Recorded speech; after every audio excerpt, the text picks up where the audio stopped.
So let me ask you guys: when you guys do read the Bible, what translation do you usually read it in? So I have a Spanish Bible, right? That's my favorite Bible, and it's Reina Valera. So it's like the Spanish version of a King James. Mm. I use the ESV Study Bible from Crossway, and sometimes it's good. It's just really dense. There's a lot of facts. There's a lot of, so I'll flip between that and, like I said, the NIV. Mm. I try to read the Spanish Bible, but the words don't translate for me. So I'm usually like in the NIV. Yeah. Okay. And that's my thing. I'm like, I didn't realize there were so many different translations of it. Because then it's like, the more translations, like the more there's more leeway for assuming left, right, or the other. You know what I mean? I feel like there's more room for error. I got you. So that argument has been made before. And a lot of times it's people that try to frown on Christianity just because of how many translations there have been. And the things that might get lost in translation, if you will. Right. But the Word of God doesn't really change. The things that He says are good in one translation isn't lost between another translation. You know what I mean? It's saying the same thing. It might just say it differently. So I don't think that there is truly like a more accurate version of the Bible, if you will. They're all saying the same thing, but it just is for the reader's interpretation. I mean, you and I might read the same exact parable and take something different away from it every single time that you read it. You know what I mean? So it's really just up to the individual's interpretation and stuff. That makes sense. Yeah. That makes sense. Because I struggled with that, because I'm like, which one should I be reading? Exactly. Like, NIV is the one I keep hearing about, and that's what I read, but they're like, English is a standard version. Yeah. Like, okay. I And then the King James version and King such. James, I'm like, Yeah. that's the purest one or something. Yeah, there are Exactly. diehard debates on this, on what people say, because one Bible says brothers, one says brothers and sisters, to make it a little more clear. It's not just talking to the men. Yeah, exactly. So it's a huge debate. Yeah. I think for readability, NIV is great, especially if it's someone maybe first time reading the Bible. It puts it in a really easy way to read. After you read through it, a lot of people recommend, if you want to get deeper into what the word says, go to like ESV or KJV or KJV. Yeah, there are some people who only read King James version, and I the words just.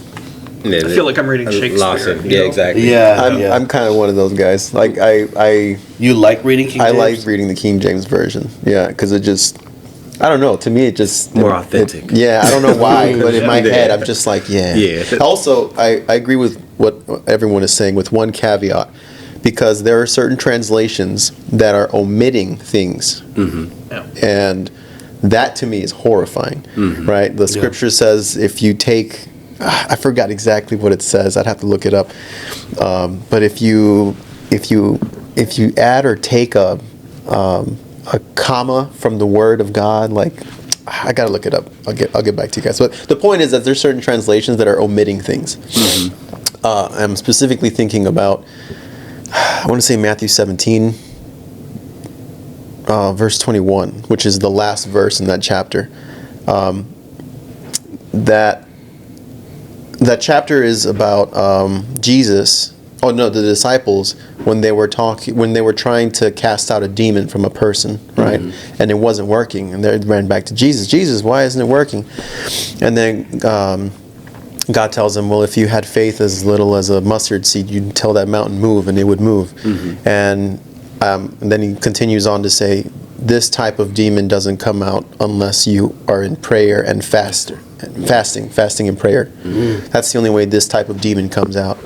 And that specific part about you have to be fasting and praying, they completely removed that verse, or they removed the fasting bit, and they just said with prayer. And I'm like, why? Why are you trying to remove this out of the Bible? That's so sketchy. I don't like it, I think I standardized on ESV because I was looking into this at one point, and they said a lot of scholars from, not all Christians, right, agreed that it's they work together to translate essentially the old text into it. So I know a lot of churches standardize on it too. ESV. Yeah. Yeah. Let's see. Yeah, that's a trip, man. Like there's a thing that I saw a couple weeks ago. I think we touched on it, where they're trying to get AI to rewrite Oh, yeah. parts of the Bible Yeah. to make it sound and flow like authentically. And it's like, dude, Yeah. we better stock up on the hard copies before. Yeah, using words like lit and all that stuff. Yeah. Modern English, Ebonics. Yeah. Jesus turned the water into wine and it was lit. Telling you. Jesus, God created the heavens and the earth, and He said, "It good, fam." He said, "That's what's up." Telling you. Man. But it's scary, man, to eat. I mean, look at that. Like these little changes, we may not even omitting one line from a chapter, little by little by little. Yeah. And I think that's kind of how we go back to pride at the very beginning. That's how it starts, little by little by little. Have you guys ever seen one of those photos that say where it's like a sentence, right? And they say commas matter, Yeah. Yeah. right? And then they omit the comma, and it means two completely different things, and that's just a comma. Yeah. Wow. Imagine if you're leaving out sentences, and I think a lot of people, that's why people get heated about it. Oh, So wow. Revelations 22:19 says, "If any man takes away from the words of the book of this prophecy, God shall take away his part out of the book of life." So He's going to take your name out of the book of life if you remove things from the Bible. You know? Yeah. You hear that, Zuck? Yeah. Watch yourself. Watch yourself. You about to get erased. Let's see. Yeah. And that's part of prophecy in the Bible. It says the wicked will hide in themselves in caves and underneath the ground to running away from the wrath of God, and that's What's happening nowadays? That's what's happening nowadays. Yeah. Don't get me wrong. Wrong. I want my own bunker too. That was just for fun. racist. Yeah. Oh my God. Yeah. Don't get me wrong. Yeah. That is not my translation that I like to read. Yeah. Man. But yeah, it's scary times. That Chat GPT Bible is going to be interesting, though. Yeah. Oh, have you guys seen the Gen Z Bible?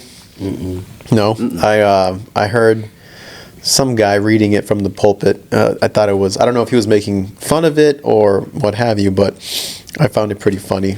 That's a thing they have. There's like a new translation. There's right a now? new translation, coming out for Gen Zers, and it's like, oh, and then Jesus said, to that unclean spirit, yeet, or something like that. I don't know. It's just what we're talking about. Yeah, and I just thought it was funny, silly, crossing the lines with like blasphemous, but Yeah. funny. Let's see.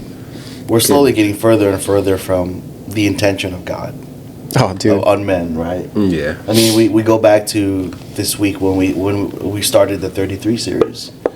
So much history behind where we are as society as men and why we operate the way we do today, why we have pride, why we don't communicate with other men. All these things that, like, for us it may be a mystery, but when you look at history, it's like, damn, that actually makes sense. Yeah. And it's just like a trickle-down effect.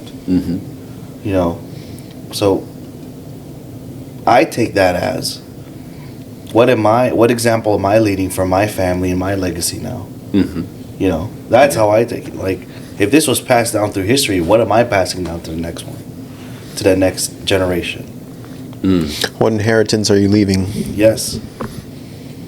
Man, so how do you train up your kids not to become extreme conformists? Ooh. Right, because in society you're going to end up having to conform to some things, right? Just to flow with society. Like boundaries? Naturally. Like how do we get them to set boundaries? Sure, but I'm more so saying, like, in the instances that Angela was just mentioning, say, I don't know, like pornography is now good, for everyone in the world type deal. How do you train up your kids that, nah, we don't necessarily prescribe by, everything that they're saying type deal. We can't trust the leaders and such in every instance. How do you train them to be able to have that discerning spirit? That's a very good question. Well, we're talking about critical thinkers, right? But I think that we're eliminating that in modern day society. Oh, for sure. Yeah. For sure. Yeah, absolutely. I heard that the school system that we currently have was actually created so that the children growing up will be good workers. Shut up, do as you're told. Yep. Type thing. Absolutely. Not critical thinkers. Yeah. Not people that will question everything, question the system. Can we make it better? What can I do to be better? Stuff like that. No, but you got to get that algebra down. Yeah. Because it's the system, right? So anytime there's a system, you got to look who's running it, who's behind it, who's benefiting from the cogs being put into the system. Exactly. Who wins because of that? That's why I don't know if you guys have seen Oppenheimer, right? I have. Great film. I love it. But what did they do? They went to all these colleges and took the law professors, and it mattered where you went to school. Why? We were in a race on who builds a nuclear bomb first. Oh. Yeah. Nice. That's a good question, though. How do you get your kid to not conform? To not conform, right? To question things, to think critically, to think for themselves, right? Like just because someone tells them, hey, your example, porn is good now, right? Which in certain cultures it's looked at that way. Really? Yeah, like in Japan, right? Porn is a normal thing in Japan. Like it's. Are you serious? You go to the grocery store and there's porn at the grocery store. Shut up. No, I'm dead serious. Yeah, like on the TV or something, or like not on the TV. Like they have I'm seriously this little like section and it's curtained off. I gotta go to Japan. Disgusting. What store? Like all the stores? Like that's weird. I'm asking so that I never go there. Yeah. So is weird. it in Tokyo? Yeah. But it's seen as a normal thing. That's because they're saying that it brings down violent crimes like rape and the sexual assaults. And Well, is it statistically what are the stats saying in Japan? Is it? I can't answer that. I don't know. I know that a lot of things get swept under the rug, though. I'll tell you that much. Sure. Yeah. Especially when it comes to sexual harassment. My wife lived there, and she said that getting fondled is like a normal thing. Like when you're on the train. Because it's also extremely packed, so I don't know, but yeah, porn is a normal thing in Japan, right? It's not frowned upon. It's just like a normal thing, and I've seen videos, and I don't know how true this is, but I've seen videos where people ask both male and female people. It's like, oh well, if your spouse or your boyfriend, pays a hooker, Is that cheating for you? He's like, no, he's paying for it. It's just a service, right? So I'm just like, what? That's wild, right? Exactly. Yeah. But yeah, they have a different mindset over there. It's part of the culture, you know what I mean? It's whatever. Exactly. So anyways, how do we get kids to not conform and think for themselves, right? How do we do that? That's such a great question, and I don't know how to answer that. I mean, the only thing that I could do is, I think there's this scientist that said it really well. He's atheist. Neil Tyson Jr. Or Degrassi. Yeah. So he was like, don't take the curiosity out of a child, right? And that resonated with me because my kids drive me insane with the questions, right? Yeah. They're like, Daddy, what's that sign say? Daddy, why is she doing that? Yeah. Daddy, why is that color, red? And I was like, what do you mean, why is that color red? Like, it's just red. Yeah. But the questions drive me insane, but at the same time, I think that's one way that they can think for themselves. Exactly. Because if their curiosity is still alive in them, they'll be like, well, again, we'll go with porn. Why is it that when I watch porn, I don't feel good afterwards? Why do I feel, guilty, or why do I feel bad, or why is it that when I lie I feel scared, or why is it when I'm around this person, I'm acting happy but I don't feel happy, whatever. Just questioning, and that curiosity that's still alive in children. I think that's definitely one way. One way.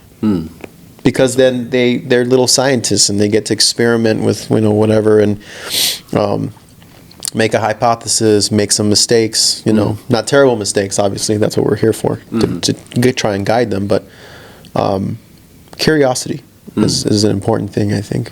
Yeah, that's a really good one.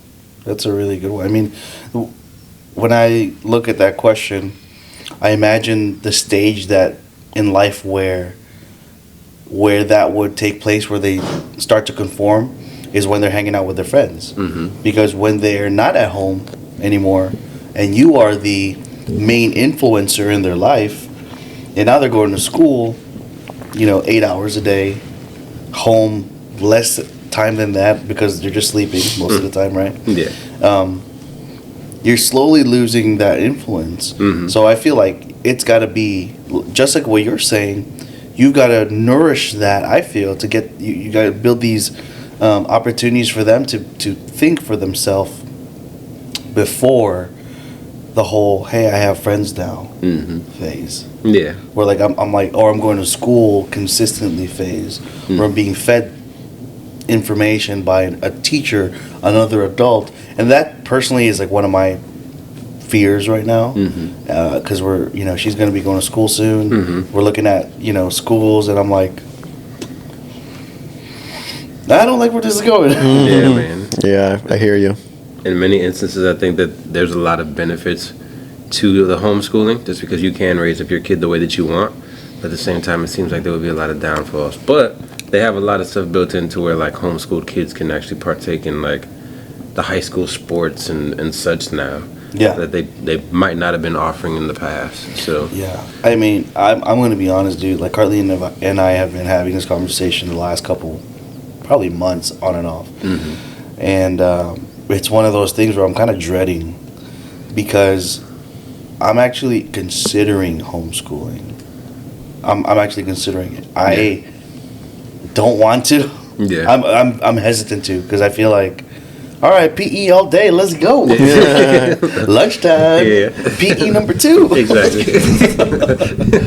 So I'm like,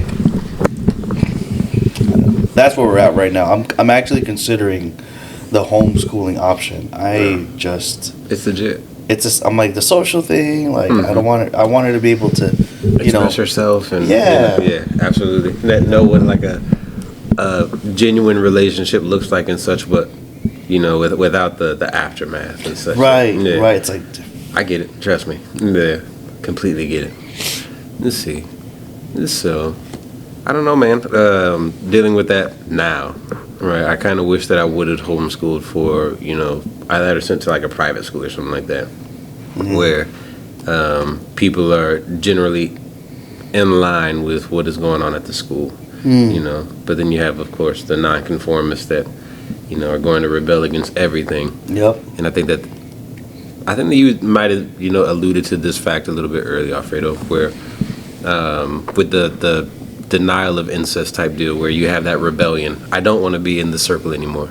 I need to go and seek my own group. Your kids end up going through that phase when they go off to, high school, middle school, whatever it is, trying to identify people that have similar interests and such, and now your interests as a parent might not necessarily align with whatever it is that your kids find interesting. Yeah. So then they're rebelling against you. Like, nah, the things that you guys used to do together. Like, oh, let's go fishing.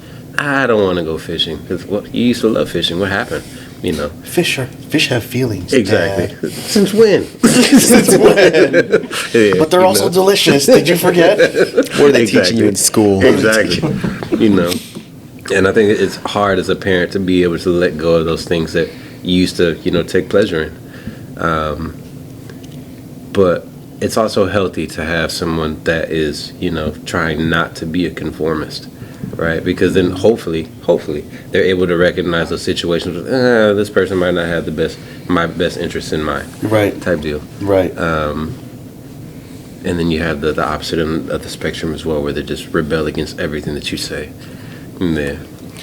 Because I think that rebellion, it really goes back to literally the first part of this conversation. It's their pride.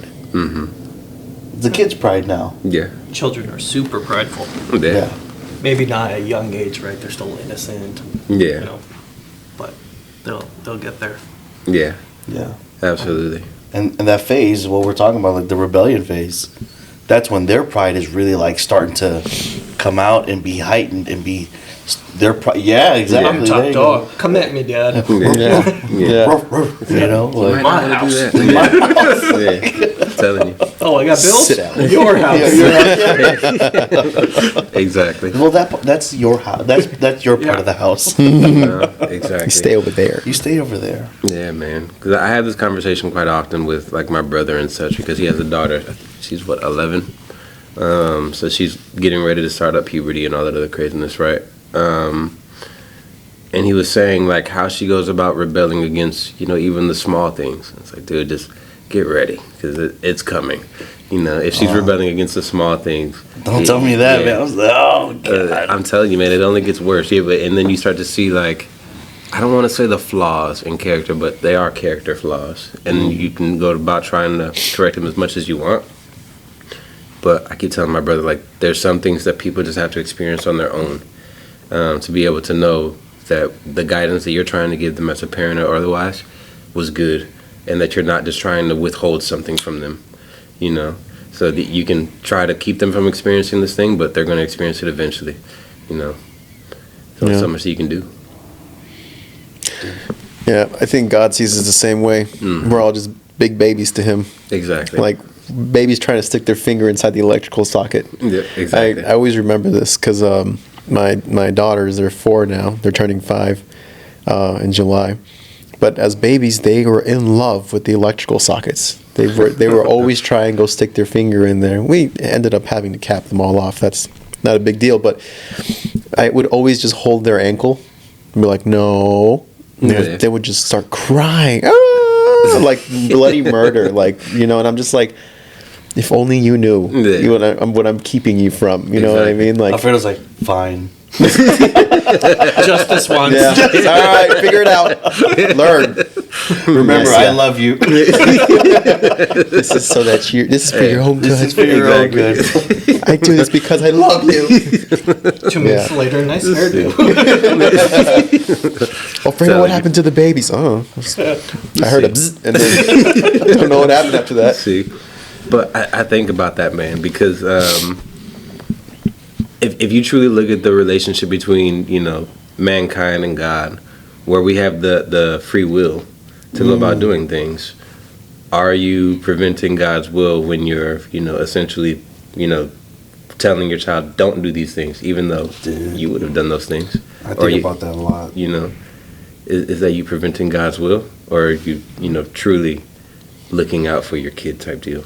And it's very difficult for me, man, because you want to be able to go about sheltering, right? But then you have to allow some kind of autonomy, otherwise this girl's going wild after high school, Yeah. She could join the Amish.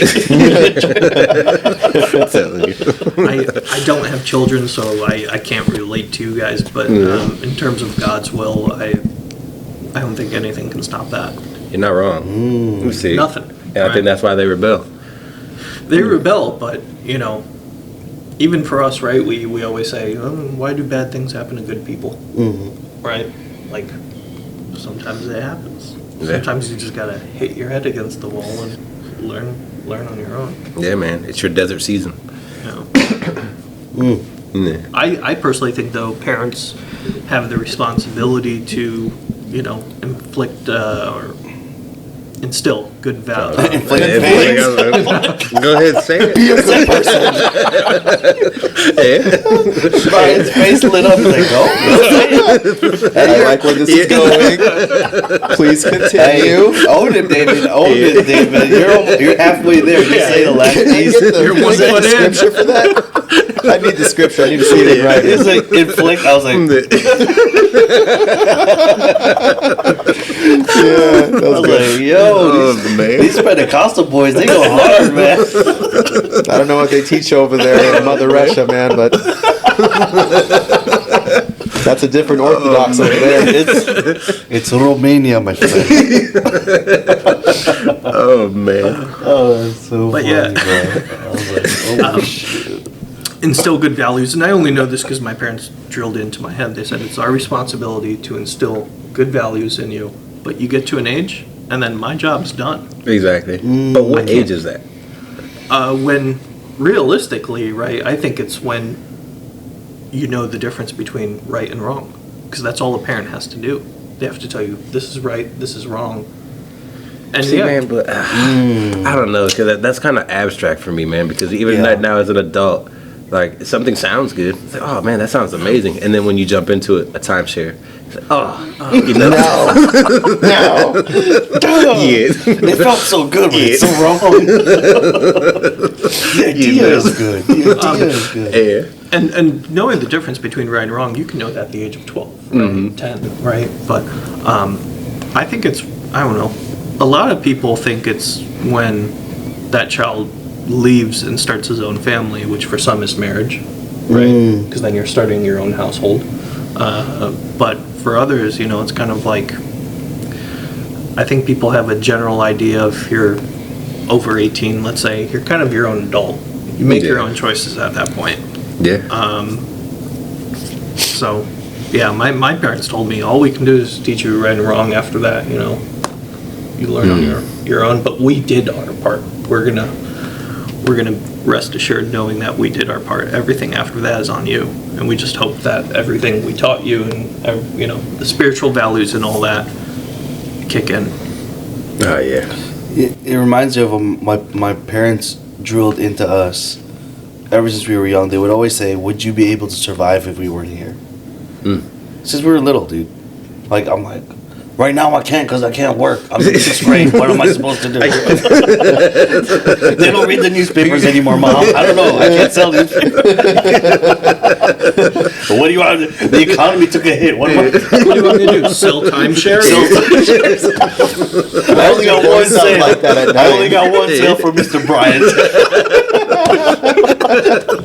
Got it. Mr. Bryant, it was the easiest sale ever. He gets our garage 2 weeks in the summer. You know, there's actually what do you call it? A lawsuit for people in time that got into timeshares.